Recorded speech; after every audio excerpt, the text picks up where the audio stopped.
Alors, c'est quoi un carbone asymétrique?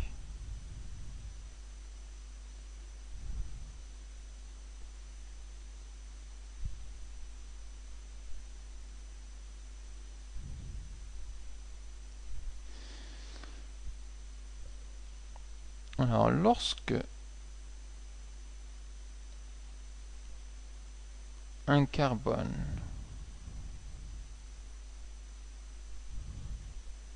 tétraédrique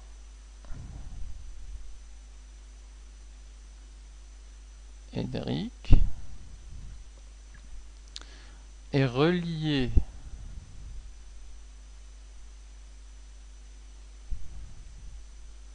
à 4 atomes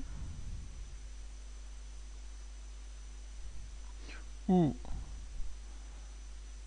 à 4 groupes d'atomes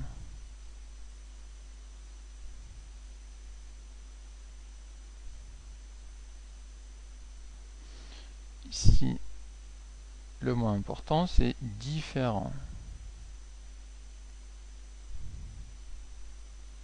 Donc si un carbone tétraédrique est relié à 4 atomes ou à 4 groupes d'atomes différents, alors on dit qu'il est asymétrique.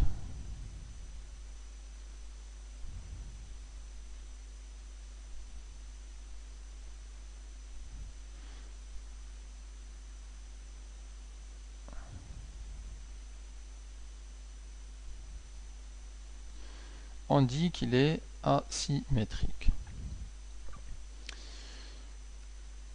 Auquel cas, on le repère avec un astérix. Il est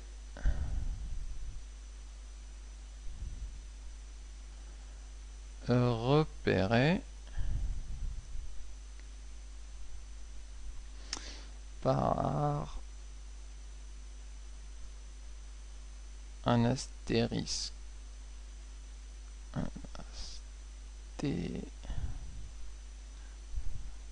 Astérisque.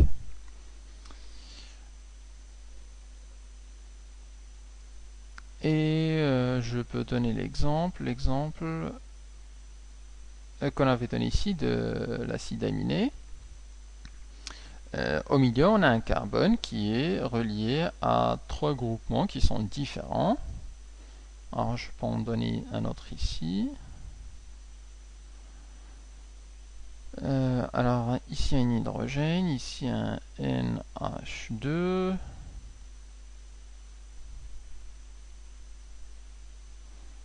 Un COOH. Et puis devant, on peut avoir un CH2 relié à un CH3. Et ce carbone-là est bien un carbone asymétrique. H et le NH2, le H et l'hydrogène est différent du NH2, différent du CH2, CH3, différent du COOH. Donc ce carbone-là au centre est un carbone asymétrique. Alors cette notion de carbone asymétrique nous aide à trouver les molécules chirales, les molécules énantiomères,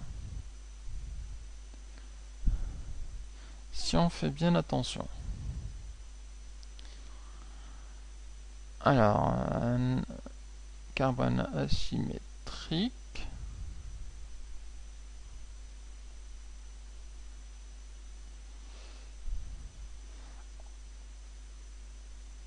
on a deux cas.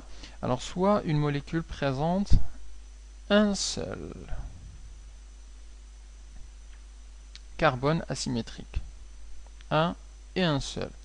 Alors, dans ce cas-là, on peut déduire directement que la molécule est chirale, c'est-à-dire qu'elle possède deux énantiomères. Ça, c'est bon. Un seul carbone asymétrique, donc la molécule est chirale. Donc c'est une condition de chiralité. On peut voir ça comme condition. Chaque fois qu'on a un seul carbone asymétrique, eh bien la molécule est chirale. Seulement, il y a l'autre cas. C'est lorsqu'elle a 2 carbones, 3, 4 ou plus. Alors dans ce cas-là, attention, on ne sait pas. On ne sait pas si elle est chirale ou pas. Elle peut être chirale ou pas.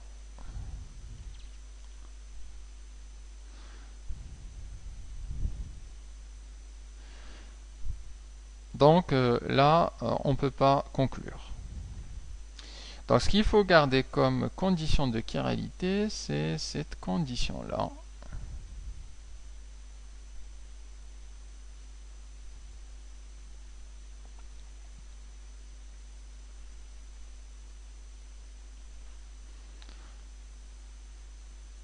La condition, un seul carbone asymétrique, ça implique une molécule chirale.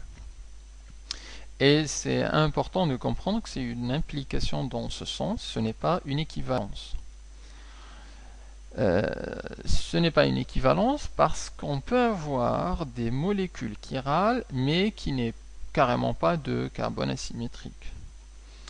Donc je vais le noter ici. Donc à garder en mémoire aussi que certaines molécules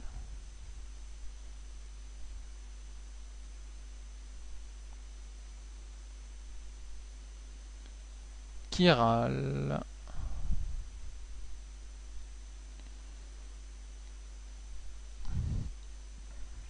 n'ont pas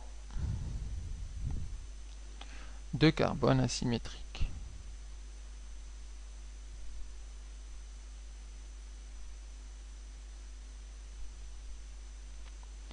Donc, il faut bien comprendre ces petites subtilités. On a un carbone symétrique dans une molécule, c'est une molécule chirale. On a 2, 3 ou plus, on ne sait pas. Il faut vérifier, il faut tracer son image dans un miroir et voir si les deux images sont superposables. Ensuite, on peut conclure. De même, on peut trouver des molécules qui n'ont pas de carbone asymétrique et ces molécules sont bien des molécules chirales. Ici, sur les différents types d'isomérie ou de stéréoisomérie, donc il nous reste le troisième type qui est l'isomérie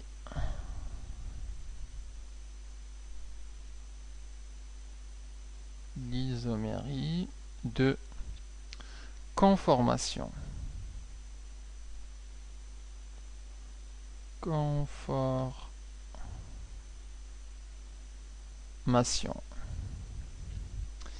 Alors qu'est-ce que c'est? En fait, dans ce cas d'isomérie, les deux isomères se diffèrent. Les deux isomères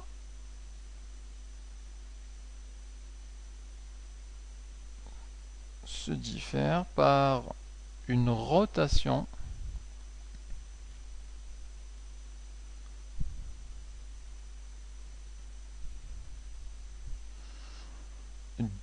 autour d'une liaison simple. Par une rotation autour d'une liaison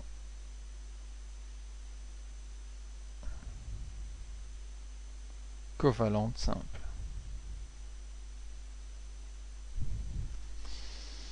Un exemple.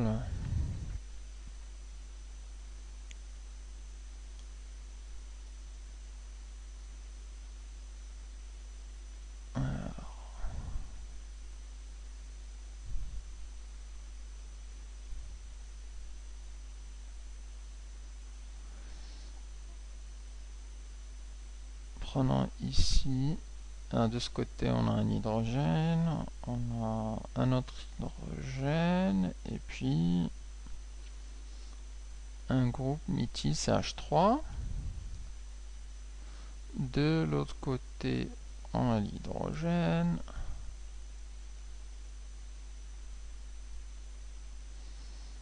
On a un second hydrogène.